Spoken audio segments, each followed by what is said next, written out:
No, I haven't. Did you ask at the court to find if that had been established in evidence? That's not my role.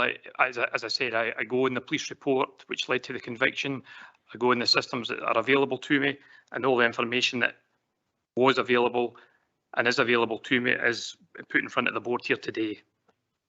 Yeah, because surely putting that into a letter like this, it's absolutely vital that you understand what the courts have determined and what they have not determined. Seems you haven't made that inquiry, so you don't really have a position of being able to properly state that to the board, do you? The court have convicted Mr. Chowdhury, and this is a Police Scotland response. It's a Chief Constable's response. It's nothing to do with the court, so I wouldn't consult the conviction is to do with the court. And you are making averments in this letter on matters that have been evidentially tested by a judge, and you don't know whether that judge accepted that evidence, if there was any, or not. Isn't that the position? I would disagree. You may well, but factually it's correct, is it not? I would disagree. Very much. Is that you finished, Mr. Sandeman? It is, thank you. Thank you.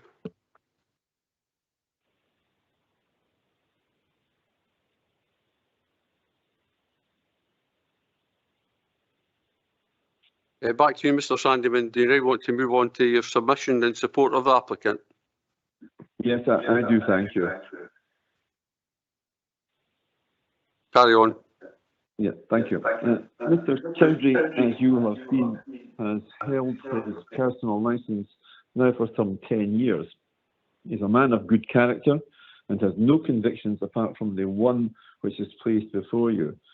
You will see that despite it having a date of April 2021, the offence in fact occurred in March 2020 when two police officers went to a shop, and on entering the shop they saw that there were 2 jars of cookies which were behind the counter on open display like everything else in the shop, and these perhaps had a value of £16 in total and had a minimal amount of some green vegetation in them. Now, Mr. Chowdhury's position has always been, as you may recall, those who were at the last meeting, that he understood that these, although labelled up as such, didn't really contain that type of material. Because why else would a major cash and carry in Glasgow sell him that in type of matter? Because they would be committing a significantly more serious offence than Mr. Chowdhury would be by doing this. Regrettably, the sheriff decided, as you may recall me saying, that the label, because it said it contained real cannabis, should have put Mr. Chowdhury further on his guard, and that therefore, because of that, he was convicted of possessing that. And of course, simply because he had them in a shop, there was an intention to sell if somebody had come in, and that is the intent to supply. The fine, as you may recall, was a very minor penalty. People go to jail for years for selling drugs in a commercial operation, and this is a commercial operation because it's his personal shop, but this was dealt with in the minor way in which it was. Now, this matter came before you, quite rightly, and at that time the Chief Constable recommended revocation of the licence. Pretty much what he's doing here today as well. But you decided on the facts which were heard last time that the appropriate and proper course of action was to endorse Mr. Chowdhury's licence. That effectively is, I suppose it could be said to be a bit like a driving licence where you get some penalty points stuck on it, and if you go over the magic limit, bingo, that's you disqualified. Or it could be looked at more like a probation order by the courts.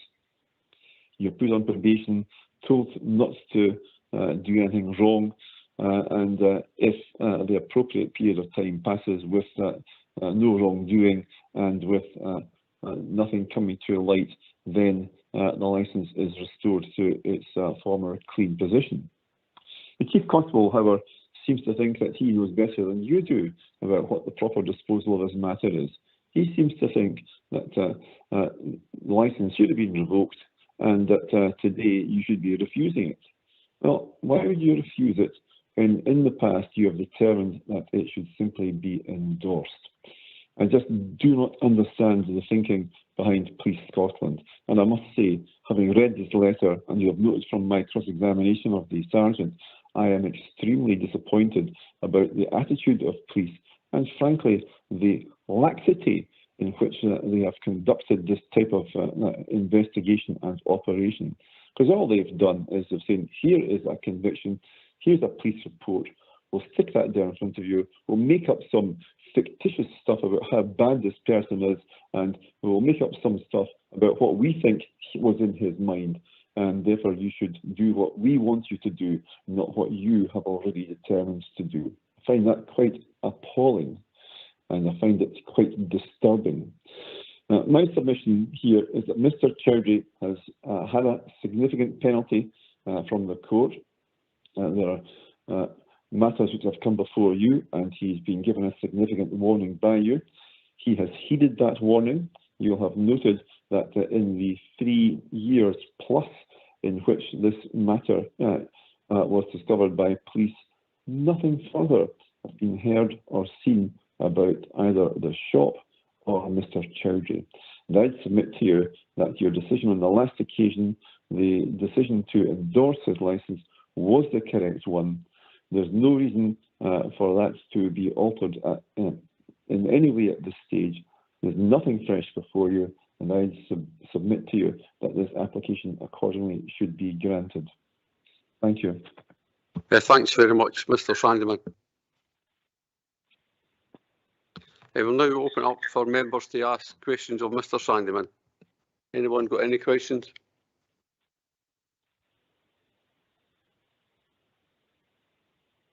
I don't see any hands up. Provost, I do have a couple of questions. Well, Councillor Steenbank, sorry. Thanks, Provost. Thanks, Mr. Sandeman, for your submissions. So just so I get confirmation, Mr. Chowdhury did not communicate to police in any sense that he believed that there was cannabis within these products? That's correct. Was his belief did he inquire with the cash and carry upon purchase of these items why they seemed to indicate that they contained cannabis? Well, let's put it this way. You go into Tesco's and you do your daily shopping. Do you look at the ingredients and say, hang on a sec, I think Tesco are selling me something that makes them commit a criminal offence and which will lead me to committing a criminal offence? Why would you do that? The answer is you wouldn't. You would expect that a major cash and carry would not be breaching the law in supplying drugs to innocent persons. Simple as that. Thank you. Thanks, Convener. Thanks, Councillor Steenbank. Any other questions? Councillor Deacon. Thank you very much, Convener. So I'm kind of going, as I wasn't involved in the initial case, like most of us, I'm just going to go with one of the quotes here on the document. And it says, okay to sell as it was very weak cannabis. Everybody knows that cannabis is illegal. So what would the thinking be that it would be okay to sell weak cannabis? Well, that's the thing he denies saying, and the thing that the police have failed to investigate, and the thing which they have not inquired of the court about the evidential value of. He denies saying that. Thank you very much. Thanks, Councillor Deacon. Any other questions? Don't see any hands up. Oh, Councillor Binney. Just a question, Mr. Sandeman. It's regarding these products. Assume he no longer sells these products in his shop. Is that correct? That's correct. Thank you. Thanks very much, Councillor Binney. Any other questions? Don't see any hands up. Okay, thank you.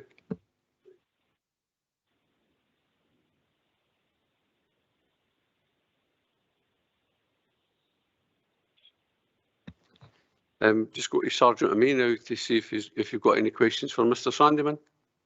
Nothing further, convener. Thank you. Thank you. And would you now like to sum up, Sergeant O'Mee? Thank you. So just in summing up, I would just remind the board that the facts which are provided for you today led to this conviction in a court of law. And also, we talked about the licensing objectives. It is imperative that personal licence holders must ensure the licensing objectives are upheld at all times. Thank you. Yeah, thanks very much, Sergeant O'Mee. We'll now go to Mr. Sandyman to sum up. Thank you. I just remind you that as a board, and it is a corporate body, as a board, you have already considered this item and there's nothing fresh to put before you. You obviously considered the licensing objectives on the last occasion, as you require to at this time. And my solution to you is that there's been nothing to change the basis of your decision on the last occasion. And I submit to you that accordingly, you should allow this license to continue, it should be granted, and of course it is still endorsed for the appropriate period. Thank you. Thanks very much, Mr. Sandyman. Okay, we'll now go to a recess to consider this application. Thank you.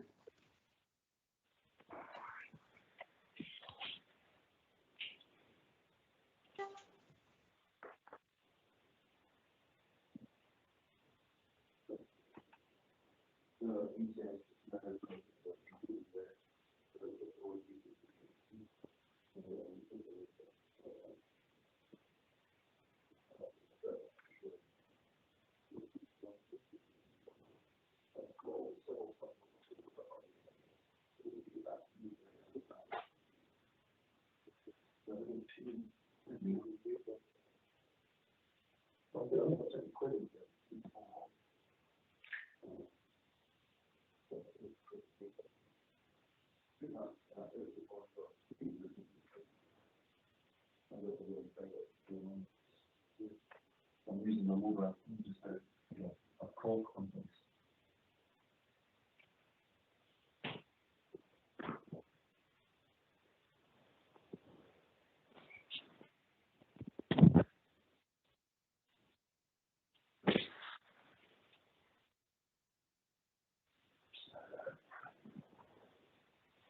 So give me a theme of, would you get me a cup of tea perhaps? I don't want to more making this just to come back quick. No, it's fine.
some members had concerns over what had happened previously. We'll leave it at that. If you just put that discussed, and some members did have concern. Aye, okay.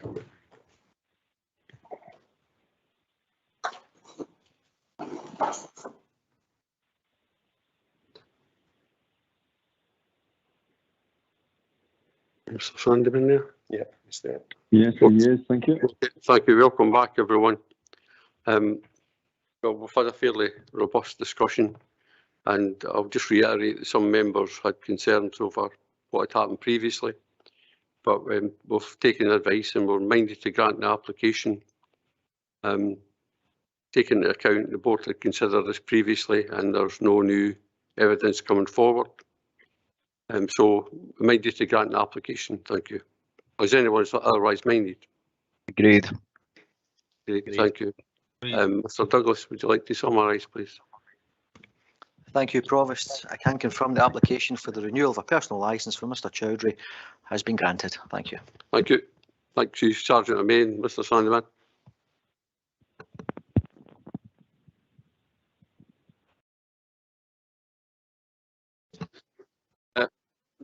Thanks, Mr. We'll just take a 10-minute comfort break and then we'll come back.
Okay, well, welcome back, everyone. We'll now move to agenda item 9, statement of licensing policy for festive trading. General extension of hours and dates. And it's a report by Mr. Moody. Thank you, Convener, but I think Mr Douglas will take us through this Mr. report. Douglas. Thank you, Provost. This report advises the board on the proposed dates for general extension of hours over the festive period for 2023-24 and to seek approval in accordance with the Licensing Board Statement of Licensing Policy. In terms of the background to the festive policy set out in section 3 of the report and can be found in the current Statement of Licensing Policy where it was incorporated in December 2018, whereby the board will generally grant festive trading hours over the festive period. So the period in general is from mid-December to the 2nd of January and would apply to all on-sales premises, irrespective of whether they have a seasonal variation in their operating plan, which refers to festive trading, and they'll be permitted to trade until 4 AM and non-nightclub premises until 2 AM. In terms of considerations, you'll see from section 4, this sets out the dates for last year's festive period and feedback received from Police Scotland regarding this festive period as was.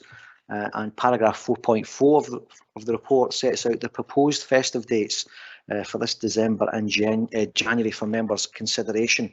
If the dates are agreed, then these proposed dates will be published on the council's website, and this will afford all the kind of licensed trade sufficient time to make plans subsequently. So in conclusion, in setting the dates for the general extension, the board will be complying with the Statement of Licensing Policy, and I'm happy to take any questions or to pause at this point. Robert, thank you. Thanks very much, Mr. Douglas. It made sense to do this. It saved many applications coming in from licensed premises, so it made sense to rationalise it like that. I'll just open it up to the board for any questions. Councillor Steinbach. Thanks, Provost. It's not so much a question, but just drawing attention to what the Police Scotland have said, and it's good to see the work of Safe Base, community wardens, Police Scotland and the CCTV teams keeping incidents so low over the festive period and in order to support our nighttime economy, especially in our town centre, and make sure people can enjoy it in safety. Their work's absolutely invaluable, and I just want to echo the Chief Inspector's comments as a member of the board. Thanks, Convener. Excellent comment. Anyone else? Councillor Kerr. Totally agree with Councillor Steinbank's submission there. And I know this is for the festive period. Could we not include Halloween as well? Because we get loads of people coming for the extension of Halloween as well. Just saying. Noted, I think. Any other questions? No, it's just a point, Provost. I totally agree with the sentiments put forward by Councillor Steinbach and Councillor Kerr. I have no issues with this. Okay, anyone else? No, I don't see any.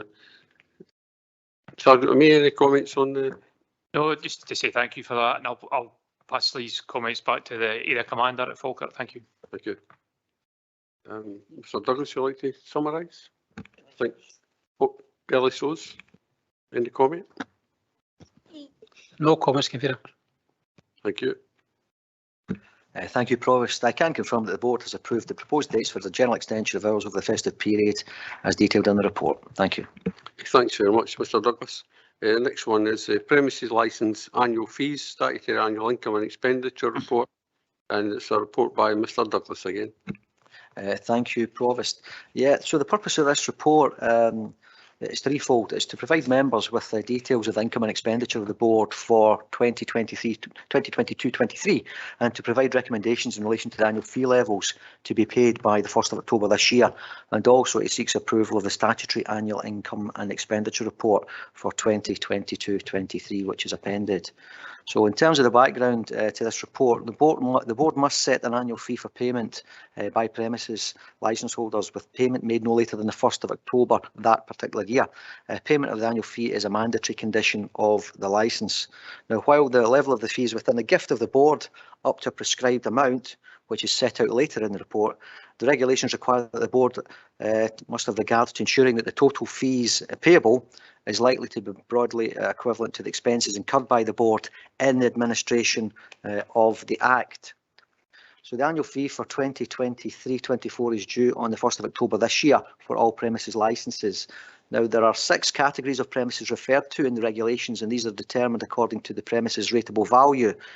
So for each category, there's a maximum fee that may be set, varying from £180 to £900, and the prescribed maximum fee levels have remained unchanged since their introduction in 2009.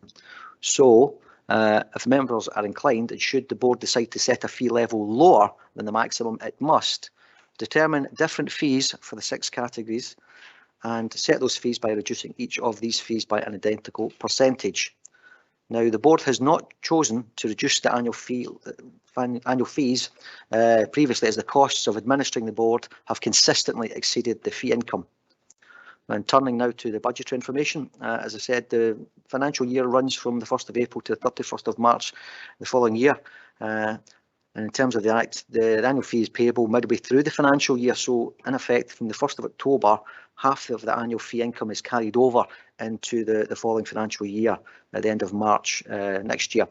So 50% of the annual fee income gathered in 2022-23 was carried over into the 23-24 budget, and 50% of the annual fee income from October this year will be carried forward into the 24-25 budget income. As has probably been mentioned previously, the licensing team is working towards enabling applications to be made and paid for online. However, this piece of work has been delayed and it's ongoing, and it's anticipated that it will be available next year. Just to confirm, in 2021 and 2022, all fees were paid by either card or over the phone or by BACS payment. As touched upon earlier, failure to pay the fee by the due date is a breach of a mandatory condition, and previously the board has considered a report which has detailed the fees which remain unpaid after the 1st of October. And the board considered such a report for the 2022 annual fees on the 23rd of November last year. And you'll see from your agenda pack that this report is attached as Appendix 3. It is recommended that the board instructs officers to report non-payers to the next available board after the 1st of October 2023. So turning to the 22-23 budget details, you'll see that the board income from the annual fees and application fees during 2022-23 financial year amounted to £173,000, which was made up of £157,000 for liquor and some nearly £16,000 for gambling, and this is an increase of roughly £8,000 of the previous year's income, despite a slight increase in the gambling income. In terms of the alcohol fees, the average since 2013-14 has remained relatively consistent, with an average of about £156,000 per annum. So again, to kind of impress the point, the council subsidises the licensing function annually, and the level of subsidy fluctuates, but the cost of administering the service still exceeds the income generated from fees, and it is recommended that the board maintains the same level of annual fees that has been charged previously. Members may be aware that the board must prepare and publish an annual financial report no later than 3 months after the end of the financial year. So this report must include a statement of relevant income received by the board during that financial year and the amount of relevant expenditure